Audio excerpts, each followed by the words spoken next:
start by saying thank you to our three presenters today.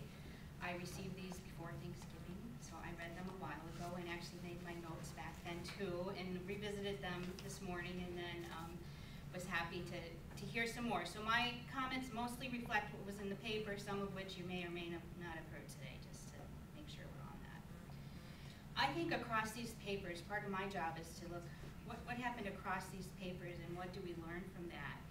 And to me, there's a lot about theory in here, there's a lot about in school and out of school, there's a lot about methodology, there's so much to learn across these papers. So I'm going to start with one place that I looked at. I just looked at, and this is before seeing Patty Anders talk yesterday, and I didn't use Wordle, I just looked at what are some of the words in here. And the papers asked us to think about concepts such as relocalizing events and spaces, adopting a critical stance, defining tensions of what is versus what if, creating imagined worlds, projective identities, personal identities, social worlds, double voicing discourses, literacies of possibilities, creating safe spaces, active agents or passive participants, dialogic nature of language, language negotiations, positioning, critical literacy, social construction of knowledge, literacy events, literacy action, and many more. That's a lot to think about, isn't it? And to me, that's what these papers do, is they help us to think about what do we know, what are the things that are going on in classrooms, and what can we learn from that in terms of moving us and our students and our teachers forward and our thinking about our communities. So as I read across these, different yet put together for a good reason in this session, I was just struck by the range of theory and methodological frameworks that came into play. We certainly have many terms to try and capture the complexities of the ideas that don't necessarily want to be caught, I think, sometimes. And this data helps us to further consider some of the theory to practice connections as well. When I first read through the paper on re-examining the literacy events in Roadville and Tracton, I was really intrigued with the whole idea, including a methodology that helps us to reimagine the familiar. I don't know for others of you, but that book, when it came out, was important to me and many of the articles that came out of that study. So as written in the paper, this is a quote, literacy in action as a unit of analysis has the potential to promote new understandings of literate practice, particularly with people engaged in literacy interactions that are not of our own choosing and those who engage in trans-contextual literacy practices.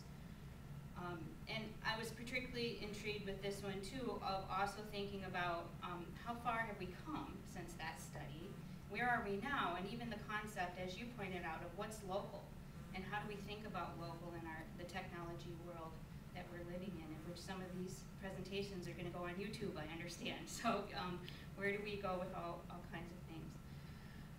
There's a lot of implications for children and young adults and adults in these studies. We learn more about limitations of school world, but also the possibilities of the school world. We thought about the notion of a formal official world versus an informal unofficial world of school. We heard students refer to their experiences of their lives, drawing on Jersey Shore, Mean Girls, The Shawshank Redemption, High School Musical, The Survivors, The Lord of the Flies, and other intertextual connections to help them reframe events. How many of you knew all those? This is where I'm thankful I have 13 nieces and nephews in K-12 education right now, because it keeps me up with all this. And you see them using that all the time, and I really appreciate it, how the data in that paper really showed the ways that students draw on all of these things and use them in the writing that they do and the thinking that they do.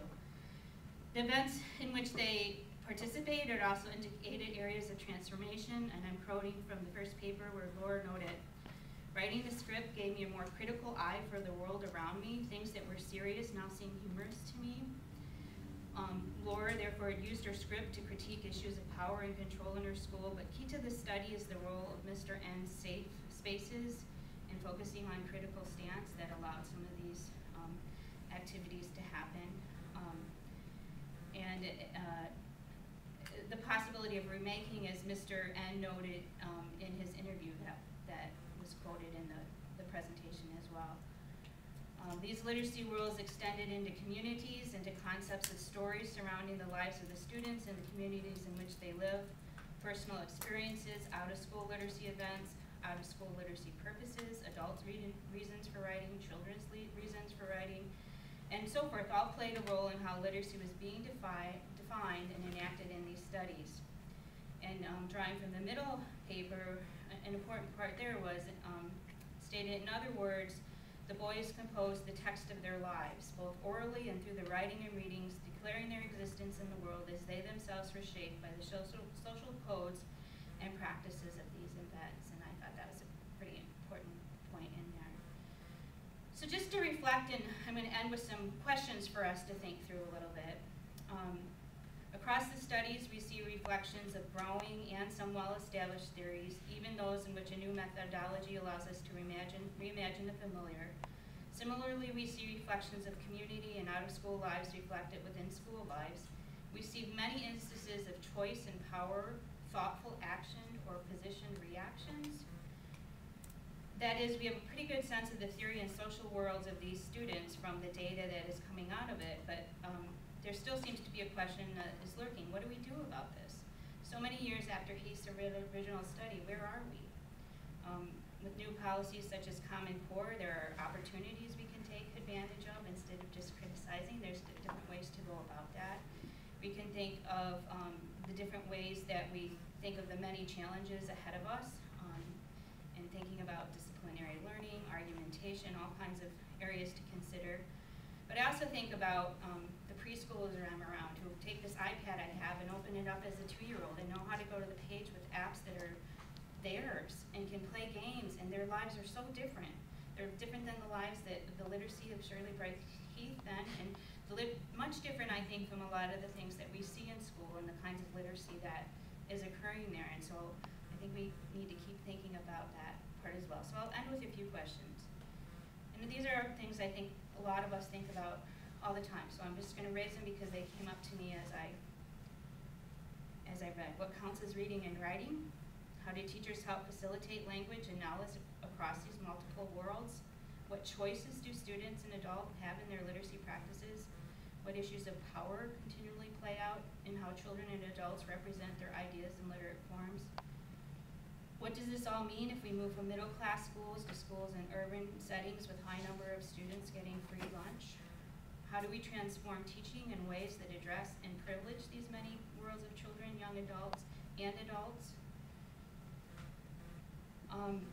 How do we meet the challenges that arise in these studies to move beyond the boring generation to the relevant and engaged generation? How do we continue to reframe schools in ways that lead to the critical inquiries that we saw and can see? And how can we take the challenge to help teachers and administrators think from the what is to think through the what ifs in terms of the kinds of instruction